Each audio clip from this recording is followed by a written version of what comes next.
Hi everyone. Today I'd like to talk about a project that I was fortunate enough to be involved with, the landscape design for the World Financial Centre in Beijing.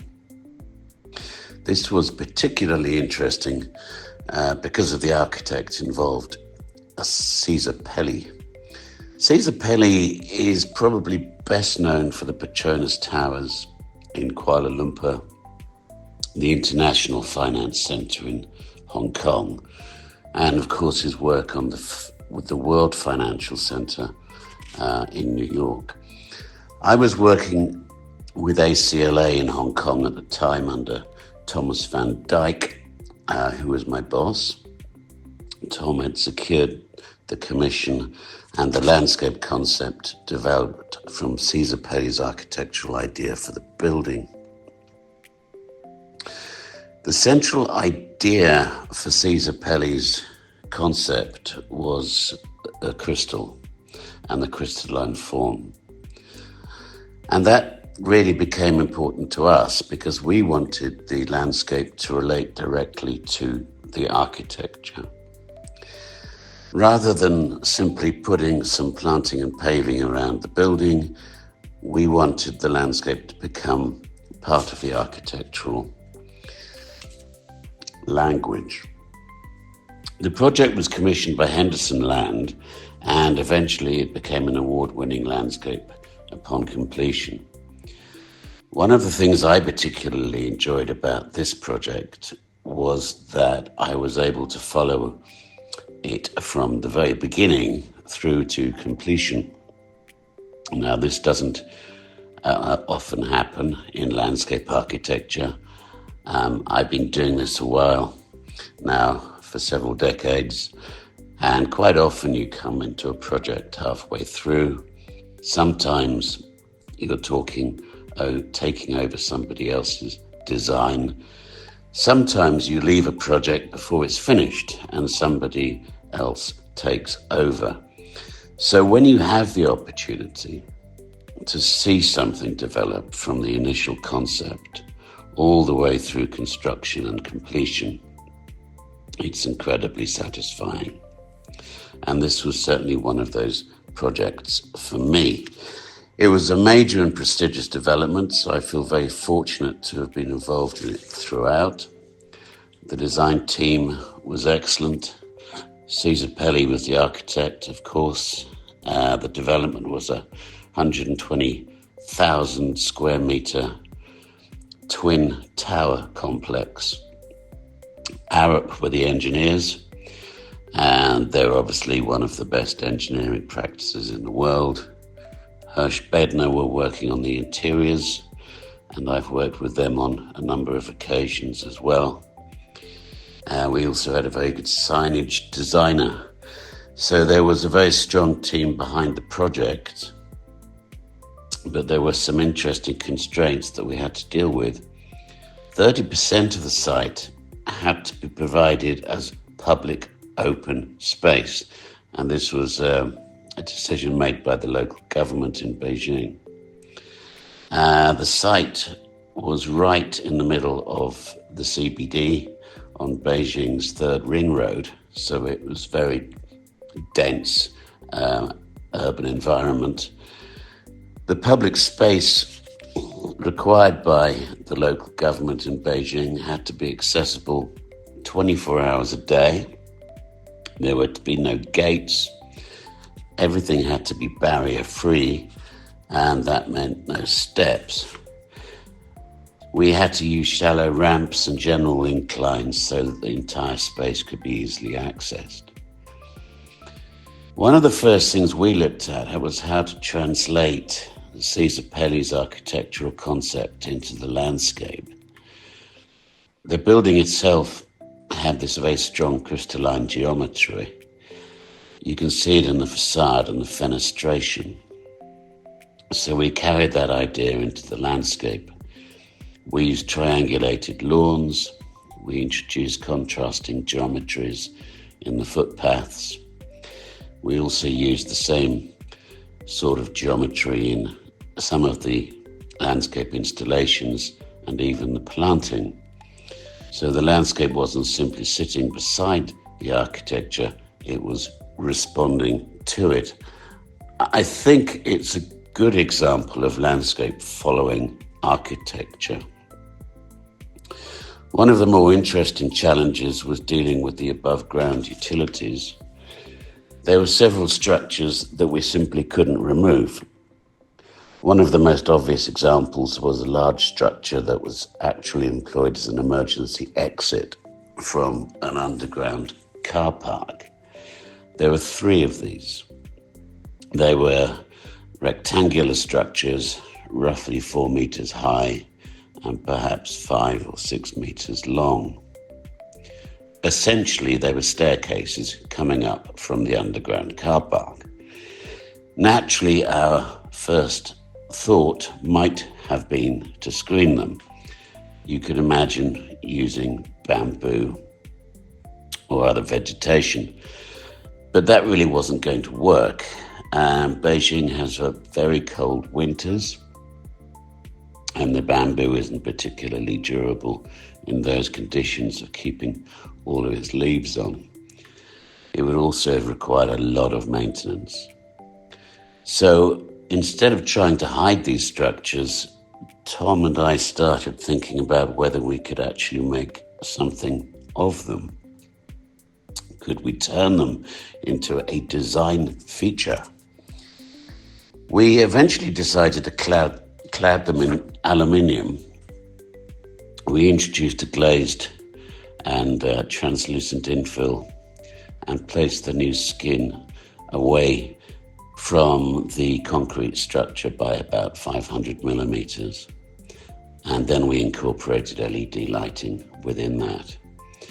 The idea was that at night, these rather ugly rectangular structures would become illuminated objects. They started to look almost like floating jewelry boxes. It was quite a transformation.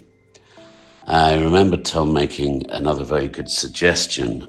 He said that if we recessed the base of the structures and lifted it by 300 millimeters above the ground, it would create the impression that the entire structure was floating, and it really did work.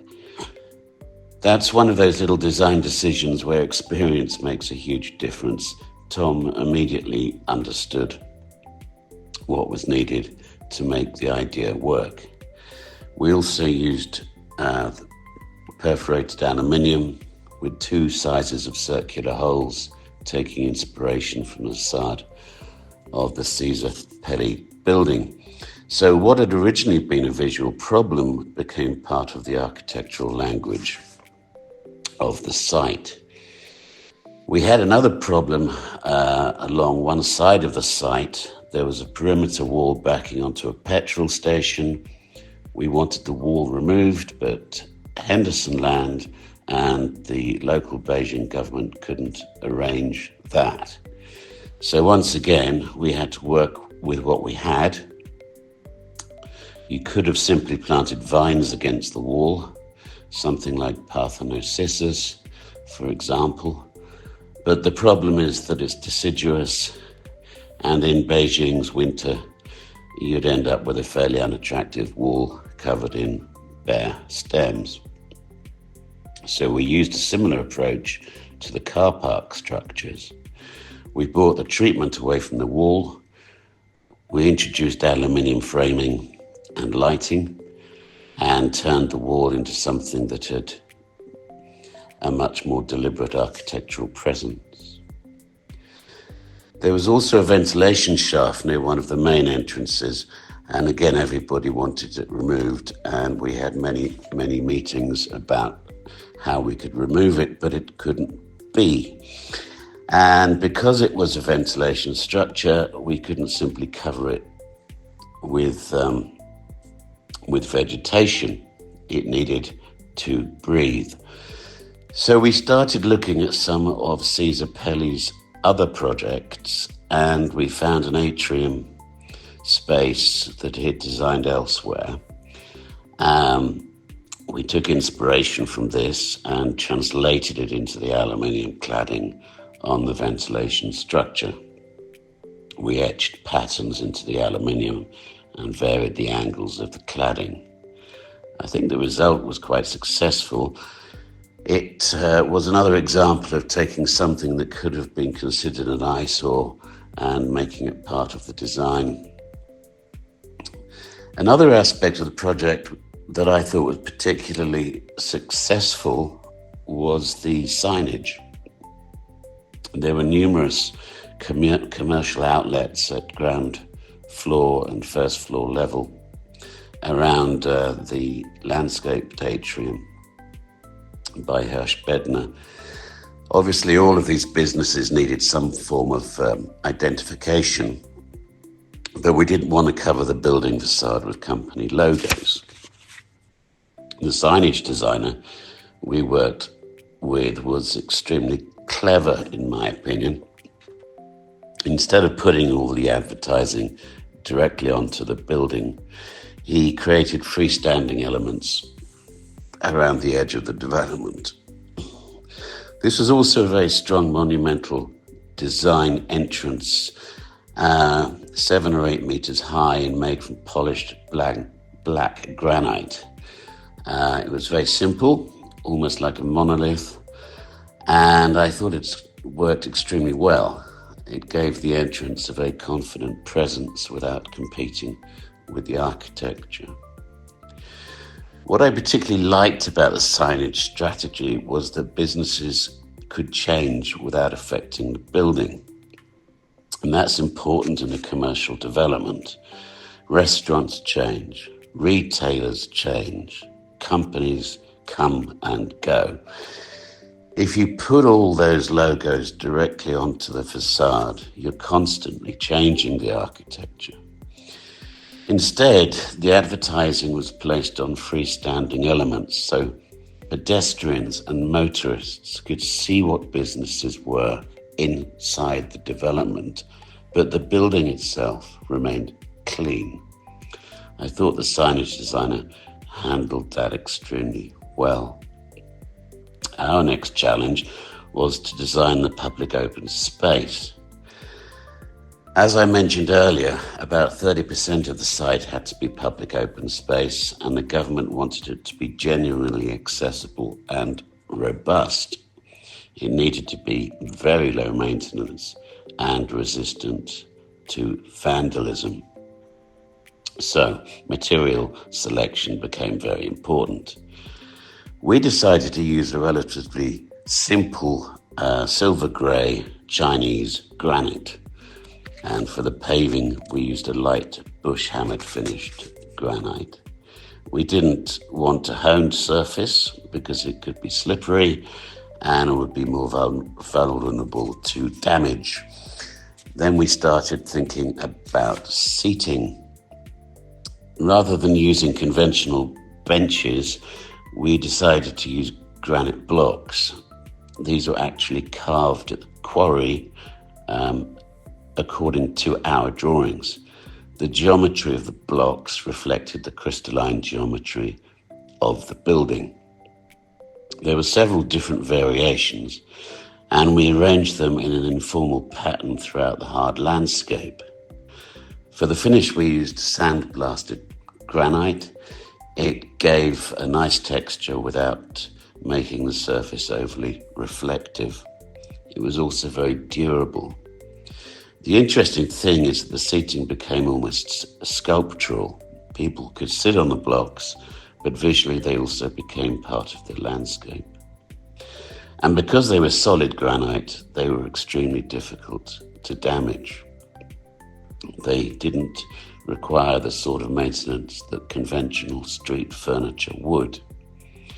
We also used seat walls made from the same granite and from the same quarry.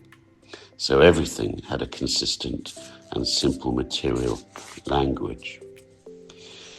Now, the planting was another interesting part of the project because Beijing is very different climatically from places where I'd worked previously in Asia and Europe. You have very hot summers and very cold winters. You have to be careful about plant selection. We decided to use Ginkgo biloba as the main thematic tree for the public open spaces. It's a very good tree for Beijing. It's also the national tree of Beijing. We planted semi-mature trees around 7 to 8 meters in height. There was good availability of that size of tree in China. And of course, the autumn color of the ginkgo is fantastic.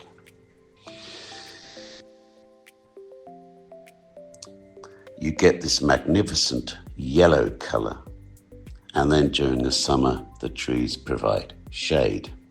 We also uplit them all using German technology, which to my knowledge has worked very well, and the lighting was an important part of the landscape, not only from an amenity perspective, but also for security. For other trees, we used the Platanus acerifolia, or the London plane tree. It's a very good urban tree and performs well in Beijing, especially along streetscapes. You see it throughout Europe, London, Spain, and Paris, for example. We had actually tried using London plane trees at the Sun Yat-sen Memorial Park in Hong Kong, but they didn't perform particularly well because of the humidity there. Beijing is a much better climate for them. We also introduced Cedrus deodari, or the Himalayan cedar. Those were mainly used in the lawn areas. They helped soften the large amount of hardscape and introduced some variation into the planting. And they are, of course, evergreen. Then we looked at the shrub planting. And again, we wanted to respond to the crystalline geometry of the site. So we used a hardy species such as Euonymus and Berberis and Cotoneaster, species that can be clipped and maintained and managed relatively easily. But the planting, again, it wasn't just about appearance. It had to work practically within the climate and the maintenance requirements of the development. So looking back at the project now, I think one of the most satisfying projects or things for me is that it actually stood the test of time. The project was completed in 2011, so it's now at least 15 years old.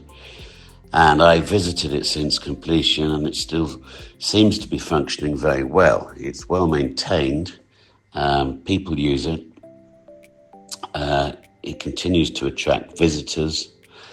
For this part of Beijing, and particularly for the people working in the World Financial Centre, it's become a useful public open space. And that's really what you want from a landscape project.